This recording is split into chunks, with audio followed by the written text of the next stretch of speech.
You've watched Game of Thrones, right? Did you watch the final season of it? Yeah, final season, right? Okay, so I was talking with Bree. I came up with, I think, my favorite way to end this, to actually end it, and a way to retcon everything that they did. You come out with a new season, okay, and it opens up.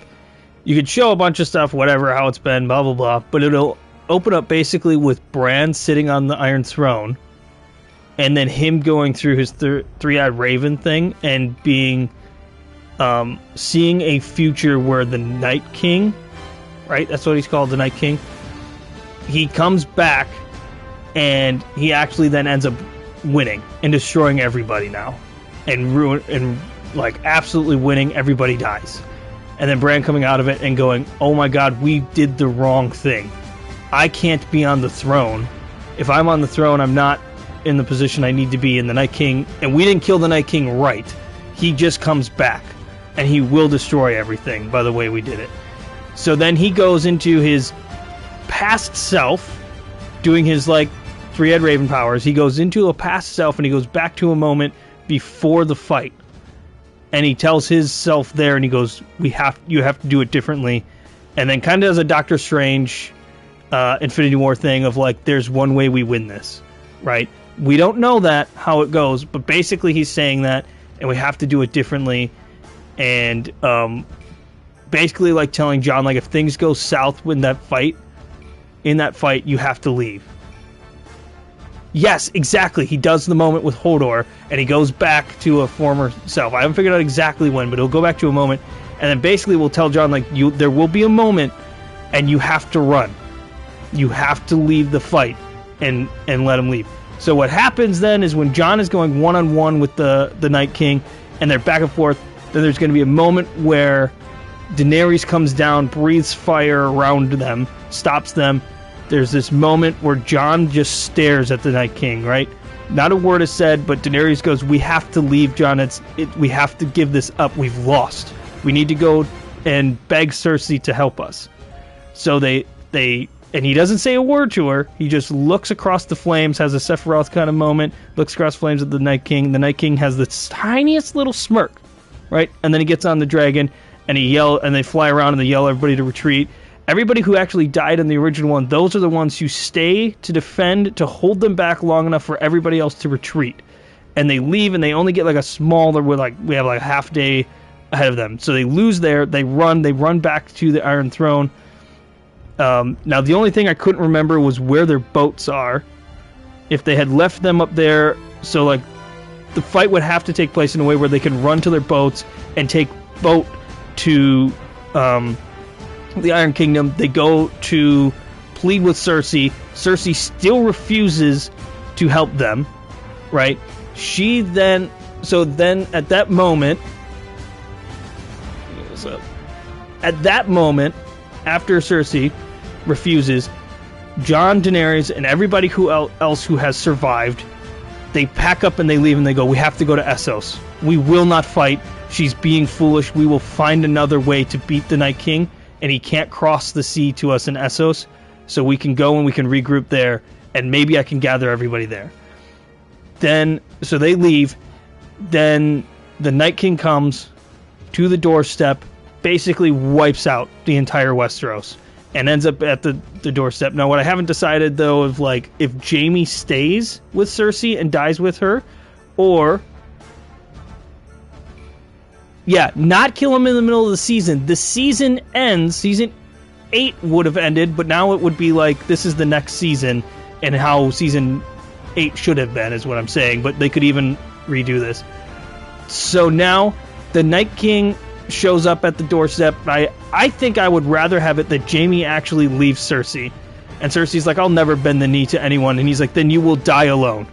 And then she's "Then I die alone," and he goes, "Fine." And he leaves then to Essos and understands he needs to regroup, and he's "I will not let the Lannisters die off in this foolishness. We have to come out," and she won't. She dies to the Night King. The Night King comes up to the throne and then just stabs her on the throne. She's off the sign. The season ends by the Night King sitting on the Iron Throne. He has won. Everybody has left. We get to the next season now. The next season all about Daenerys going through the rest of the places of Essos, and she's gathering more troops. Also, Sam is with them. Sam had come with them at this point, and says, we need Dragonglass. We need to make an army of Dragonglass. That's the only way, and Jon's Valyrian steel sword is the only thing that will kill him. He has to kill him with that. Yes, literally getting everybody who has survived, everybody in Essos. We've already built up 7 seasons prior to that of Daenerys gathering Essos and realizing that her pulling a, what's his name, the Targaryen who initially got all 7 kingdoms, or whatever it is, 7 realms together, right, and created the Iron Throne. What's his name, the Conqueror. But yeah, Aerys Targaryen, the Conqueror, right? Yes, his relative, distant past, whatever. So what happened? But Daenerys is now doing that on Essos and not Westeros, right? But then they do a secret mission to sneak off to Dragonstone, or I forget exactly where, but whatever the Dragonglass is, so they can mine a whole bunch of it. Now we're talking like years. Like this can be like over the course of years that they've gathered an army now, and all of their weapons are basically Dragonglass, or they have a whole bunch of them of that. They have this massive army, they have this massive plan, and they're going to go back and take it and use the dragons that they have now, or, you know, they're full grown at this point. They're fully, she should have 2, I think, because the one still would have been lost to the Night King, but I think she still had 2 of them by that point. So you'd have the dragons, you'd have Dragonglass, you go back, you fight the Iron Kingdom. They win, they finally kill them after a long battle, take them out, it wipes out all the other White Walkers. Then, when all the dust settles, everyone's expecting either Daenerys or Jon to take the throne. They both say, no, I don't want it. Jon goes, I'm going to take the North, I'm going to take the rest of the wildlings, and I'm going to unite them, and they're going to do what Sansa did. They're going to separate the North and and Beyond the Wall, and they're going to go, we're going to make Beyond the Wall now livable. Basically, and they're like, we're going to go beyond there and make sure the Night King does not come back. They have to go there. Bran goes, I can't sit on the throne. I have to go back to my watch up Beyond the Wall and make sure also that the Night King never comes back. Those guys leave. Daenerys goes, this is not my home. I never wanted Westeros, actually. Essos is my home. I will go rule Essos. She leaves, goes to Essos. Who's left? Sansa sits on the throne. I don't love Sansa, but I think it makes the most sense. Sansa sits on the throne. And that's how it would end. That Sansa sits on the throne and rules the rest of Westeros that they have taken back. Right? So much better. It's not your typical just like happy-dappy, we won, we beat the Night King, and Jon and Daenerys get back together and everybody's happy and he rules and he sits on the throne. It would be still a unique difference and have some of those things, but it would be like so much better, right? So much better, and it would make sense for every character. Daenerys gets to go back and meet up with what's his name, that she left in Essos, that she never goes back to, but is like, I'll come back for you. She gets to actually have the relationship with him, and they rule together in Essos. Jon, he's always destined to be the solo lone wolf, right? So he doesn't have anybody. He lost his one true love, so he goes to the North, but he now rules there, and he's become like the forever Night's Watch. Basically, he's the new Night's Watch Beyond the Wall. They make sure that the Night King will never come back, because that's where he came from. Yes, they lost. Winter came and it destroyed all of Westeros, and it stayed for years. And it was 7 seasons of built up to that moment, and they actually lose. They don't beat the Night King initially. He wins. Westeros is lost.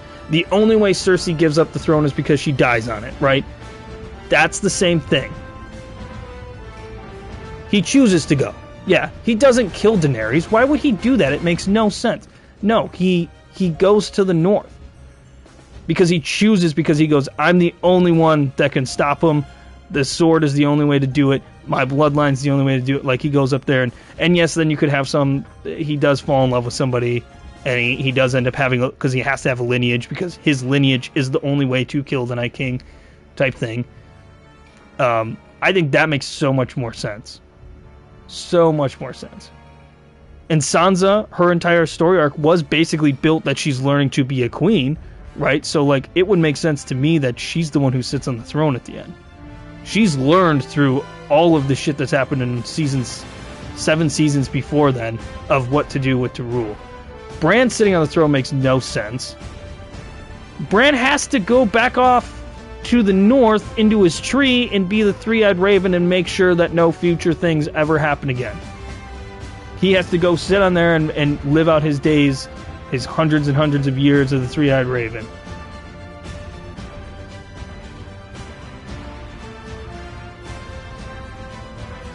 Yes. Yeah. It would be the full cycle. It would be like her dad was supposed to rule, gets murdered in front of her face. She gets tortured there for years and years and years, and then eventually comes back and rules it. It would be perfect for her to rule it, I think. I don't know what Arya would do. Arya could just fuck off and go do something. Her character arc could end, I guess, in any way. She goes with Jon, maybe, with him to rule. She goes off to wander and become a lone spirit. She goes to take over the many-faced god afterwards.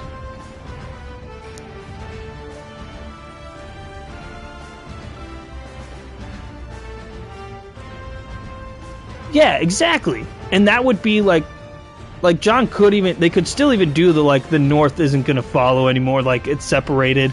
The North and Beyond the Wall become one united thing that is like a new Night's Watch. Their entire thing is like, we promise we will protect you from anything being born again from Beyond the Wall.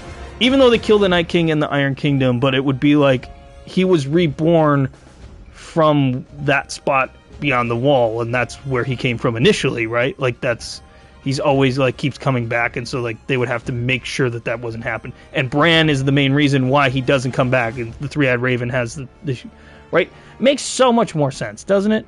I've been thinking about it now since like all day yesterday. Bree and I got talking about it for some reason. This game even kind of is reminding me of it, like where I'm like, I think I made the wrong choices, because it's like they made the wrong choices in the season. There's no ifs, ands, and buts about it. None of the characters' decisions in the final season make sense. That would make sense based on the characters. That is my rant.